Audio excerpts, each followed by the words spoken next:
all about our famous historical figures. First on the list, we have Christiaan Barnard. Christiaan Needling Barnard was a South African cardiac surgeon who performed the world's first human-to-human heart transplant operation.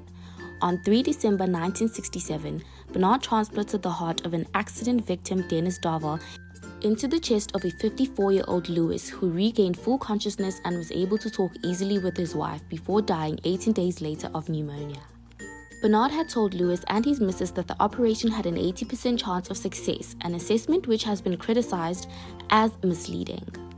His second transplant patient, Philip Bleiberg, whose operation was performed in the beginning of 1968, returned home from the hospital and lived for a year and a half.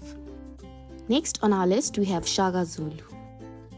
uShaka, son of Senzakhona, founder of Southern Africa's Zulu Kingdom. It is generally accepted that Shaka was a highly skilled warrior who established himself as a king of the Zulu nation about 1816. Under his autocratic rule, the Zulu Kingdom experienced significant expansion, quickly becoming the dominant power in southeastern Africa. Shaka was murdered by his half-brother and passed away on the 22nd of September 1828. There was no evidence that Shaka had any children.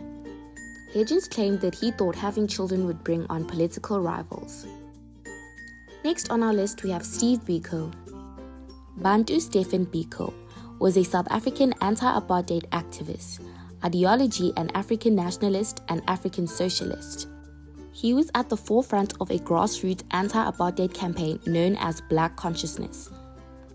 This was during the late 1960s and the 1970s. Biko was a popular voice of Black liberation in South Africa. Last but not least, we have Nelson Mandela. Nelson Rolihlahla Mandela was a South African anti-apartheid activist and politician who served as the first president of South Africa from 1994 to 1999. He was the country's first Black head of state and the first elected in a fully representative democratic election. Nelson Mandela's government focused on the reconciliation of all South Africans and, of course, embracing a rainbow nation.